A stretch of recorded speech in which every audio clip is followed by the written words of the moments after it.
president. Tinubu will be next. Yeah. So then it will be after 2 years. After that, the Buhari tenure must have ended, right? It will be there after 2 years after that they are going to announce his death. What the heck? He said around that time, the contract has finished, the Jibrin they were brought from Sudan would have left, and all of that.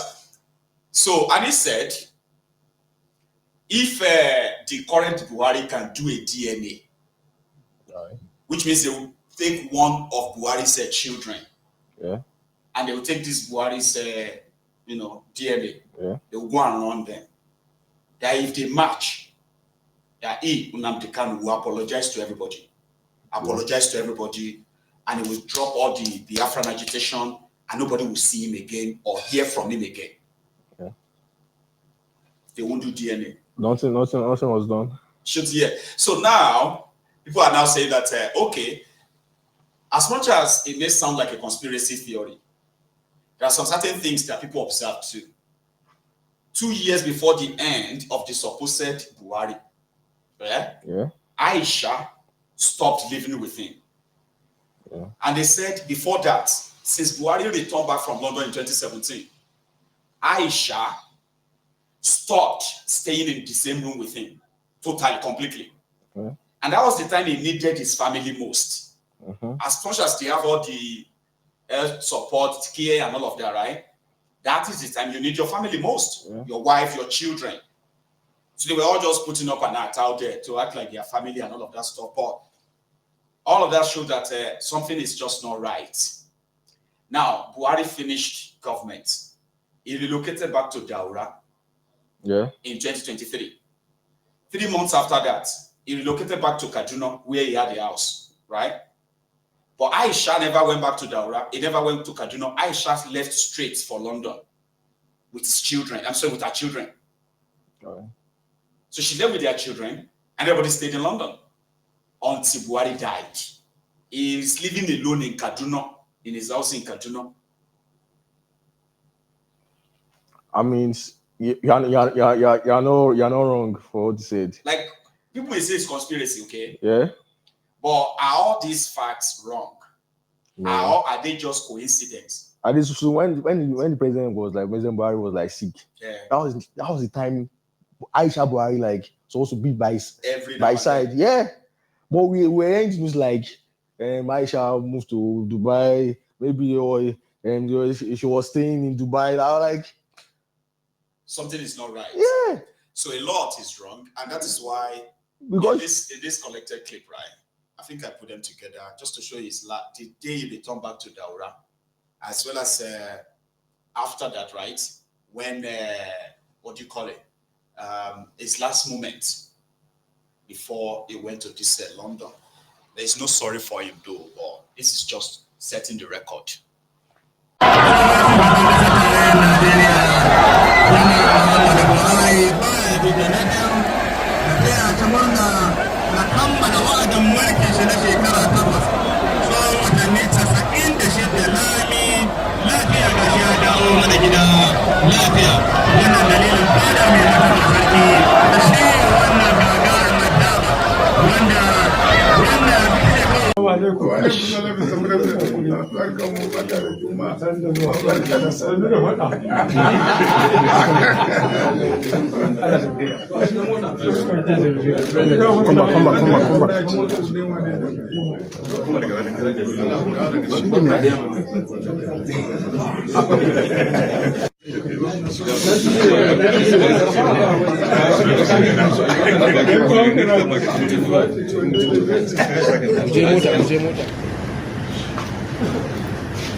Whoever thought that there has been some form of injustice on him, we are all humans. There is no doubt I hurt some people, and I wish they would pardon me. And those that think that I have hurt them so much, please pardon me. I thank you very much. Okay. Thank you very much, Mr. President. We landed with 20 minutes to spare. Thank you for punishing me. We may come to claim the balance of that time some other time. Thank you for punishing me. Thank you very much, sir. Come and remove your gadgets. Ah, good God. So this is the second to the last one, sir. Second to the last? Yes, sir. Look at you. So you have to do a broadcast now. Broadcast. Yes. You hold that thing at a safe distance and harass me. Thank you. I'm going to celebrate.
That's his daughter, Zara. You know, I think when she got there, she realized that, finally it's over. So again, the reason why you should never let anybody gaslight you in any way or try to, kind of like a sweet talk you or something on how to react. Don't fall for it. Buhari, according to them now, so Buhari died at the ripe age of 82. Yeah. How many Nigerians will have the opportunity of growing old to 82? What is the average lifespan of Nigeria? Maybe 50. I mean, see, that's what I see. Our problem now is our healthcare is just in the worst state. Mm-hmm. I don't know if, see, that's what I'm saying, like, we don't have priority in Nigeria. See, for us to have a good lifespan, our healthcare has to be a good world-class standard. No, we have good machines, good healthcare system, I agree. Just like working, because here is something. Even if you have no idea about what it takes, okay, to make as somebody, as an individual, you don't have what it takes. You have no idea what it takes to actually set up any standard medical system or healthcare system for people. You are the president. You hired people to do things. Mm-hmm. And if you have people who are working overtime to make sure that your needs are catered for, they know where the best hospital is, the best surgeon, the best this, the best that for your family and everyone. Mm-hmm. So that same kind of, intelligence or so is enough to also kind of put a working system in place. But the intention, the real thing is the priority. So the real thing is that it's never their priority. That's just it. And the people who are the victims, which the citizens themselves, which is sad. They have no idea, because the majority of them will tell you that, and so do you want him to die in Nigeria? So if it was you, won't you go out? Because the guy will afford money to even get a good treatment abroad. Imagine somebody battling cancer. Defending those who are stealing their money to them. It's just so pathetic. See all of these travels now, right? All this back and forth nonsense. They're doing that, not with their money. None of it with their money. Yeah, of course. It is with the people's money. But the people themselves have no real education to understand the implication of what these guys are doing to them. Mm-hmm. So it's like they want them to do it to them. I mean, I have seen them where they are defending their leaders in a way that, in such a very much like a slavish way, if you ask me, right? that you can't have something. Somebody says, whatever they are enjoying, you should be enjoying it too. If anything happens to you now, here in Scotland, right here now, and we need an ambulance will get here. Maybe in another 10, 15 minutes. Depends on the emergency, right? So ambulance will come in and take you away without asking for your bank account or bank balance or somebody paying for you or anything. They just need your ID. Now, this is not our own country. Do you get it now? We're from Nigeria. We don't have that there. Right? So, if you now tell them that you deserve that, they will tell you, yes, they know, but don't compare where you are with where we are. And I'm like, why not? Do you not deserve to have access to the best healthcare? Just like them. Now, we are from Nigeria, okay? But we still enjoy the best because we pay our taxes here, we work here, we do everything here. Nigerians that live in Nigeria, Nigerians that work in Nigeria, pay taxes there, do everything there. They have accepted that, well, if these guys don't do what they are doing, right, it's not a big deal. But Nigeria has no problem, God. I'm saying. This is why Shore said nobody should be celebrating. I mean, nobody should control how anyone reacts.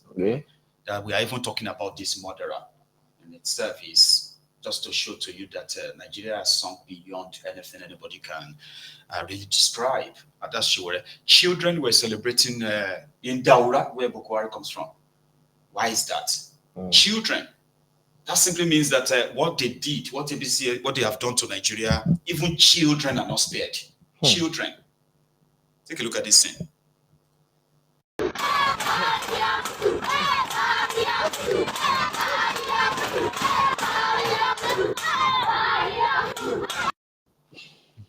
Children.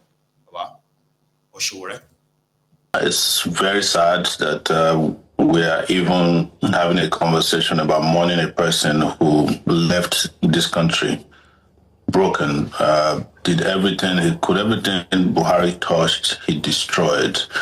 He destroyed human rights, he destroyed the economy, he destroyed the dignity of a person, he destroyed the social cohesion of the nation known as Nigeria. And I'm not one of the persons who was out there pretending that I miss him. I don't miss him. I was also one of his personal victims, and this is a time to really commiserate and show empathy to his victims from when he was a soldier, someone who participated in killing of people in the Southeast for 30 months during what is now known as the Nigerian Civil War. When he was a military head of state, he violated human rights. He extrajudicially killed some young people who they accused of carrying drugs. When he came back the second time, you know his story. Yes, killings of Shiites, killings of people in southern Kaduna, the killings of NSAS protesters in Lagos, killings for the second time of southeastern young people who were branded as IPOB, the destruction of the Nigerian economy, the destruction of the healthcare system to the point that he himself had to die in a clinic in London because they didn't care about building anything here in Nigeria, which is the country they govern. So it's been a terrible legacy, and I'm not one of the people who want to be politically correct because I see a lot of politicians falling over themselves trying to pen tributes to Buhari as if Buhari was the best thing to happen to Nigeria since the invention of peanut butter. He wasn't, and that's the truth. And I've also seen some of his victims, poor kids in Kano jubilating on the street. I've seen people with bullhorn announcing he's dead quite derisively. So it's, for me, on a personal level, you know, Buhari was responsible for the death of my younger brother. Buhari violated my rights. Buhari is responsible for why my mom had stroke since 5 years ago. So I said those on the personal level, but this is not personal vendetta. So to so many people, Buhari's government and his death is personal, and they would express themselves the way they feel. You should do the same thing. Don't let anybody use this their fake Nigeria God to begin to tell you that you said, instead of you to pray to grow old, tell them that no be by prayer people they grow old. It's not by prayer that you grow old. You won't grow old if your government is in bed with terrorists that can walk in any time, ransack your village, murder your people, kidnap your children, and still get away with it by coming back to collect billions of naira as compensation once they said that they have repented. Do you understand? So express yourself, Dada. The children, the families of the Shiites that they killed, the family of the Biafrans that he slaughtered, that he even wanted to he said he was going to wipe them off the map. They are dot in a circle. That Buhari. So don't let anybody blackmail you, okay? We are all going to die. Say your mind, all right? Say it as you feel. Let it out, all right? So my line is still open, though. Yeah, the line is still open, which means we can take some calls from, the viewers. Tonight is going to be a detailed, sort of like a program for this murderous Buhari, a detailed one, where we are, like I just did this afternoon, right? We'll keep documenting this so that in 10 years' time, in 20, right? Nobody will come around and begin to do the whitewashing they normally do in that contraption, as they are busy doing right now. He did this, he did that. So his legacy is a legacy of destruction, disruption, ruin, agony, bloodbath, terrorism, economic ruin. Name it all. Here's my first caller, though. Hello there. Sorry, I have you on mute. Is that you, Prince Adewale, the African Wahala? Yes. How you feeling, Baba? Yes, this is me, my brother. I'm good. I'm feeling well. Just came back from a nice holiday, so I feel so good. Oh, yeah? You feel refreshed? Yes. Great. Yes. They say that the African Wahala, you know that they say you need to do what is right when you are alive, so that I don't have to come to your burial to tell a lie. Do you understand that? 100%. A lot of our people are so full of shit right now. They are forcing a lot of things down the people's throat. But you know what? People are still always going to express themselves. And I am here, right, to give everyone their backing that you have that right to. If not cost, you won't cost. Not that it will change anything, but it's going to help you. It is going to help a lot of you to express yourself as you feel. And anybody who try to control that, the African Wahala. Facts. See, they love using religion. That's the first weakest point of the people. And first off, let me give a shout out to your guests. I greet you, my brother. Thank you for being on the show. I'm trying to get him to, keep hearing me physically. And we'll wait. Please. Thanks for coming through, brother. No worries, brother. Thank God. Yes, sir. So the African Wahala. First of all, Buhari is the reason why Nigeria became the third most terrorized country in the world between 2016 and 2022. Now, I think Nigeria might be number 4 or number 5. According to the count, this institute called Global Terrorism Index, they count the victims of terrorism all over the world, and they collate that data and they post it on their website. And Nigeria became number 3 behind Iraq and Syria at some point. That's how bad it was under Buhari. You get? And it's still very bad till this day. It's still very, very bad. Don't get it wrong. Don't think the terrorism has improved. No, it hasn't improved. It's still as bad as it was. But Buhari is the reason why Nigeria became the poverty capital of the world. Yes. After India. India used to be the poverty capital of the world by numbers. They would count the number of people living in multi-dimensional poverty. And in the entire world, India, with a population of 1.3, 1.4 billion people, was always number one. Nigeria overtook India in 2017. That's right. It became Nigeria, India, Congo, number 3. Boko Haram is the reason why